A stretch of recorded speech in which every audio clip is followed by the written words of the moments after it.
Viral होणाऱ्या रॅपचा video माझ्या मुलाचा नाही, व्हायरल होणाऱ्या रॅप व्हिडिओवर वेदांच्या आईची प्रतिक्रिया। पुणे अपघात प्रकरणामध्ये येरवडा पोलीस स्टेशनच्या अधिकाऱ्यांनी अनियमितता केली आहे का याचा तपास होणार।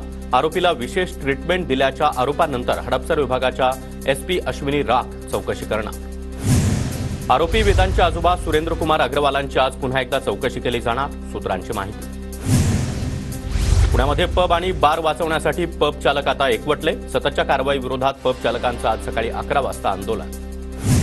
अल्पवयीन मुलाला गाडी देऊन चूक झाली, आरोपी वेदांचे वडील विशाल अग्रवालची पोलिसांसमोर कबुली, सूत्रांची माहिती। काही दिवसांपासून पुण्याच्या पालकमंत्र्यांची भेट नाही। दुष्काळ, पाणी टंचाई, अवकाळी पाऊस इत्यादी प्रश्न असताना पुण्याचे पालकमंत्री कुठे आहेत? सुप्रिया सुळे यांचा अजितदादांना खोचक सवाल।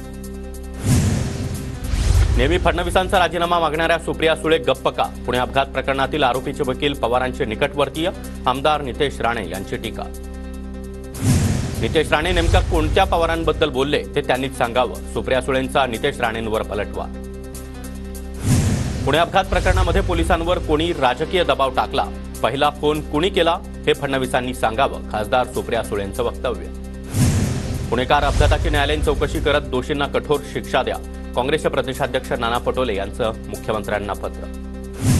पुणे पेटत असताना सागर बंगल्यावरचे बॉस काय करत होते? पुण्यामध्ये गुंडांची फौज भाजप नेत्यांच्या हाताखाली काम करते, फडणवीस त्याला ताकद देतात, बिघडलेलं पुणे ही भाजपची देण, शरद पवार गटाचे प्रदेशाध्यक्ष शहराध्यक्ष प्रशांत जगताप यांचा आरोप। डोंबिवलीतील स्फोट दुर्घटनेचा सीसीटीव्ही व्हिडिओ समोर, स्फोटाची तीव्रता दर्शवणारं सीसीटीव्ही आता समोर आलं। मुख्यमंत्री एकनाथ शिंदे यांच्याकडून डोंबिवलीतील घटनास्थळाचा आढावा, मृतांच्या नातेवाईकांना राज्य सरकारकडून 5 लाखांची मदत, जखमींवरील उपचाराचा खर्च सरकार करणार, मुख्यमंत्र्यांची माहिती। डोंबिवली दुर्घटना प्रकरणी सदोष मनुष्यवधाचा गुन्हा दाखल करणार, चौकशीमध्ये जे दोषी आढळतील त्यांच्यावर कारवाईचा मुख्यमंत्री शिंदे यांचा इशारा। डोंबिवली एमआयडीसीमध्ये अमुदान कंपनीतील बॉयलर स्फोट प्रकरण, आता कंपनी मालकाविरोधात गुन्हा दाखल, मालती मेहता आणि मलय मेहता यांच्या विरोधामध्ये सदोष मनुष्यवधाचा गुन्हा, बॉयलरच्या स्फोटामध्ये आतापर्यंत 9 जणांचा मृत्यू। एमआयडीसीमध्ये फक्त पैसे खाण्याचं काम करते, कंपन्यांचं ऑडिट का होत नाही? डोंबिवलीतील आगीसंदर्भात जितेंद्र आव्हाड यांचं TV9 मराठीशी बोलताना वक्तव्य। TV9 मराठीच्या बातमीनंतर जळगाव हिट अँड रन प्रकरणातील दोन्ही आरोपींना मुंबईतून अटक, जळगावातील राष्ट्रवादीच्या नेत्याच्या मुलाला आणि एका बिल्डरच्या मुलाला अटक करण्यात आली। अहमदनगरच्या प्रवरा नदीमध्ये एसडीआरएफची बोट उलटून दुर्घटना होतानाचा व्हिडिओ देखील समोर, एसडीआरएफच्या पथकातील 5 पैकी 3 जवानांचा मृत्यू। अहमदनगरच्या अकोलेमध्ये राधाकृष्ण विखे पाटलांचा ताफा अडवला, नदीमध्ये बुडालेल्या 2 जणांचा अद्यापही शोध न लागल्यानं ग्रामस्थ संतप्त, पाण्याचा प्रवाह अद्याप का कमी केला नाही, ग्रामस्थांचा सवाल। गजानन कीर्तिकर युती धर्माला छेद देत आहेत याचा आम्ही निषेध करतो, शिवसेना पक्ष म्हणून एकनाथ शिंदे निर्णय घेतील, भाजपचे मुंबई शहराध्यक्ष आशिष शेलार यांचं वक्तव्य। गजानन कीर्तिकरांनी दिलगिरी व्यक्त केली आहे, त्यांच्याबाबत पक्ष योग्य निर्णय घेईल, मुख्यमंत्री एकनाथ शिंदेंची प्रतिक्रिया। गजानन कीर्तिकरांनी आपल्या पक्षाचा राजधर्म पाळायला हवा, वडिलांवर प्रेम असतं तर अमोल कीर्तिकर शिवसेनेमध्ये आले असते, गजानन कीर्तिकर यांच्यावर नितेश राणे यांचं वक्तव्य। गजानन कीर्तिकरांनी लोकसभा निवडणूक लढणार नाही आधीच सांगितलं होतं, दरेकरांच्या आरोपानंतर शिंदे गटाच्या संजय शिरसाट यांचं उत्तर। महाविकास आघाडीच्या काही कार्यकर्त्यांनी निवडणुकीमध्ये माझं काम केलं, भाजप नेते सुधीर मुनगंटीवार यांचं वक्तव्य। ठाकरेंनी पहिल्यांदा काँग्रेसला मतदान केलं आणि ते माझ्यासाठी केलं, ठाकरेंनी मला मतदान केलं हे माझं सौभाग्य, वर्षा गायकवाड यांची प्रतिक्रिया। संभाजीनगरमध्ये गेल कंपनी गुंतवणूक करणार होती, पण सरकारनं प्रतिसाद न दिल्यानं गुंतवणूक मध्य प्रदेशमध्ये गेली, अंबादास दानवे यांचा आरोप। मराठ्यांना ओबीसी आरक्षण मिळू द्यायचं नाही असं षडयंत्र, मनोज जरांगे पाटलांचा आरोप, तर जेलमध्ये सगळे मराठे कैदी एकत्र करून मोर्चा काढेन, मात्र समाजाशी गद्दारी करणार नाही, मनोज जरांगे पाटलांचा निर्धार। मी जातीवाद करतो असं काहींचं म्हणणं होतं, आता ह्यांचीच लोक यांना पाडणार, जरांगे यांचं वक्तव्य। 6व्या टप्प्यातील प्रचार आता थांबला, देशातील 57 मतदारसंघामध्ये उद्या मतदान, दिल्ली, उत्तर प्रदेश, बिहार, हरियाणा, जम्मू काश्मीर, झारखंडमध्ये दिग्गजांची प्रतिष्ठा पणाला। मुंबई विद्यापीठाच्या पदवीधर गटाच्या अधिसभा निवडणुकीला आता मुहूर्त मिळेना, जवळपास 2 वर्ष उलटून देखील निवडणूक कधी होणार हा प्रश्न अजूनही अनुत्तरित। पुणे विद्यापीठामध्ये मराठीच्या प्राध्यापकाकडे इंग्रजी विभाग, प्राध्यापकांची संख्या कमी असल्याचा विद्यार्थ्यांना मोठा फटका. 10वी-12वीच्या परीक्षांमधून श्रेणी विषय अखेर हद्दपार, प्रत्येक विषयाचं मूल्यमापन गुणांकन पद्धतीनं होणार. LLM अभ्यासक्रमासाठी सीईटीकडे प्रवेश परीक्षा घेण्याची मुंबई विद्यापीठाची विनंती.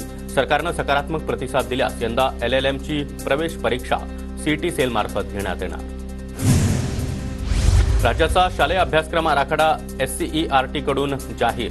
मूल्य स्वभावमूर्तीची ओळख करून देण्यासाठी मनुस्मृतीमधील श्लोकाचा वापर. मनुस्मृतीमधील श्लोकाचा वापर करण्याचा निर्णय वादग्रस्त ठरण्याची शक्यता. डेक्कन एज्युकेशन सोसायटीच्या फर्ग्युसन आणि बृहन महाराष्ट्र वाणिज्य महाविद्यालयाचं समूह विद्यापीठ करण्याचं नियोजन. प्रस्ताव राज्य सरकारकडे सादर. पश्चिम रेल्वेवर आज रात्रकालीन ब्लॉकमुळे विरार-डहाणू रोड ते डहाणू रोड विरार या लोकल रद्द. घोडबंदर घाट रस्ता अवजड वाहनांसाठी बंद. डांबरीकरणामुळे घोडबंदर मार्गावर अवजड वाहनांना 6 जूनपर्यंत बंद. नवले पुलावरील अपघात टाळण्यासाठी आता सेवा रस्ता. ब्लूमफिल्ड ते भूमकर चौक रस्त्याचा प्रस्ताव.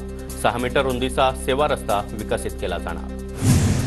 घाटकोपर, भांडूप आणि मुलुंडमध्ये आज पाणीबाणी. जलवाहिनी वळवण्याचं काम हाती घेतल्यानं पाणीपुरवठा बंद. पाणी जपून वापरण्याचं आवाहन. आज पुणे शहरातील बहुतांश भागामध्ये पाणीपुरवठा बंद राहणार. देखभाल आणि दुरुस्तीच्या कामासाठी पाणीपुरवठा बंद ठेवण्याचा निर्णय. तर शनिवारी कमी दाबानं पाणीपुरवठा होणार. 26 मे रोजी बंगालच्या उपसागरामध्ये चक्रीवादळाचा अंदाज. चक्रीवादळामुळे मच्छीमारांनी रविवारपर्यंत उत्तर बंगालच्या उपसागरामध्ये न जाण्याचा इशारा. यंदा राज्यामध्ये चांगला पाऊस पडण्याचा अंदाज. राज्यामध्ये सरासरीपेक्षा अधिक पाऊस पडण्याचा हवामान खात्यानं अंदाज वर्तवला. जागतिक तापमान वाढीचा आणि हवामान बदलाचा दादर चौपाटीला मोठा फटका. भरतीच्या वेळी चौपाटीवरील स्टॉल पाण्याखाली जाण्याची शक्यता. पुण्यामध्ये मान्सूनपूर्व पावसाचा जिल्ह्यातील 378 शेतकऱ्यांना फटका. शेतकऱ्यांच्या 231 हेक्टर क्षेत्राचं मोठं नुकसान. मदतीसाठी जिल्हा प्रशासनाचा प्रस्ताव.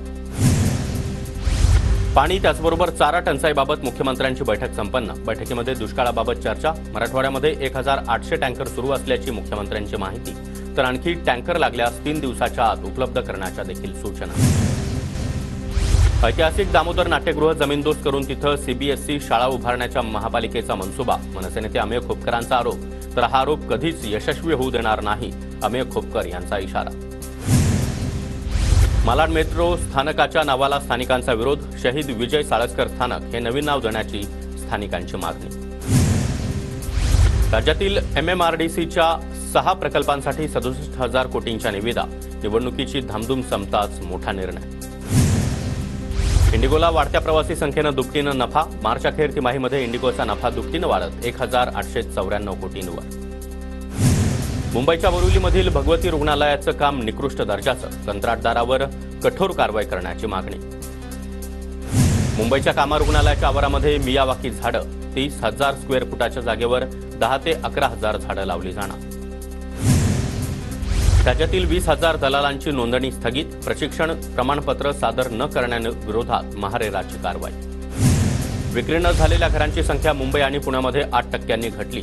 अनारॉक ग्रुपच्या देशातील मालमत्ता क्षेत्राचा अहवाल जाहीर. मुंबईमध्ये नालीसफाईवरून आरोप प्रत्यारोप सुरू. 99% काम झाल्याचा प्रशासनाचा दावा. तर 50%च्या आसपास देखील कामं झाली नसल्याचा लोकप्रतिनिधींचा आरोप. मुंबईच्या शिव परिसरातील गांधी मार्केट परिसरामध्ये मान्सूनपूर्व कामाचं नियोजन. साचणाऱ्या पाण्याचा निचरा करण्यासाठी अत्याधुनिक सक्शन पंप आणि जनरेटर बसवण्याचं काम हाती. पुण्यामध्ये वाहतूक नियंत्रक दिव्यांगांच्या दुरुस्तीला आता निधीचा अडसर. यंदाच्या अंदाजपत्रकामध्ये सिग्नल दुरुस्तीसाठी तरतूद नाही. सिग्नल दुरुस्ती रखडणार. पुण्यामधील NDAमध्ये 146वा दीक्षांत समारोह सोहळा संपन्न. 146च्या बॅचची पासिंग आउट परेड. 205 कॅडेट्सचा पदवी प्रदान सोहळा संपन्न. साताऱ्यातील झाडणीमध्ये GST आयुक्त चंद्रकांत वळवी यांच्यावर जमीन बळकावल्याचा आरोप. 9 जूनपर्यंत कारवाई करा, अन्यथा उपोषण करणार झाडणी ग्रामस्थांचा इशारा. नंदुरबारमधील कोळदा ते खेती या महामार्गावरील तापी नदीच्या पुलाचं काम संथ गतीनं. गेल्या 4 वर्षांपासून पुलाचं काम सुरूच. पुलाचं काम लवकर पूर्ण करण्याची नागरिकांची मागणी. नंदुरबारच्या शहादामध्ये नागरिकांना अधिकचं वीज बिल. रेडिंगप्रमाणे वीज बिल देण्याची नागरिकांची मागणी. नंदुरबार जिल्ह्यामध्ये भीषण पाणी टंचाईची समस्या. 3.16 मीटरनं पाण्याची पातळी खालावली.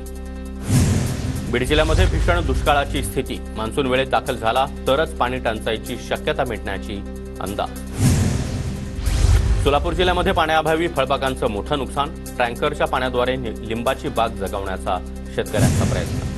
नंदुरबार जिल्ह्यातील मजुरांचं रोजगारासाठी स्थलांतर सुरू. गावामध्ये ग्रामस्थांचं नसल्यानं गाव ओसाड. हंगाम संपत असताना कृषी विभागाचा आंबा महोत्सव म्हणजेच अनुदान ढापण्याचा प्रकार. स्वाभिमानी शेतकरी संघटनेची टीका. नांदेडच्या नायगावमध्ये टरबूजाच्या शेतीतून शेतकऱ्याला लाखो रुपयांचं उत्पन्न. 1.5 एकर शेतीमधून शेतकऱ्याला 1.5 लाख रुपयांचं उत्पन्न. चाळीसगावमध्ये कांद्याचे दर कोसळले. कांद्याचे दर प्रति क्विंटल 100 ते 150 रुपयांनी कोसळले. निर्यात बंदी उठवल्यानंतर कांद्याच्या दरामध्ये घसरण सुरू. धुळ्यामध्ये कापूस बियाणांची 4.25 लाख पाकिटं उपलब्ध. 25 मे पर्यंत बियाणं पुरवठा होणार. धुळ्यामध्ये पाण्याअभावी फळबागांना टँकरनं पाणी देण्याची वेळ. फळ उत्पादक शेतकरी मान्सूनच्या प्रतीक्षेत. नंदुरबार नगरपालिकेत सौर ऊर्जा यंत्रणेमुळे पालिकेच्या 2 ते 3 लाखांची बचत होणार.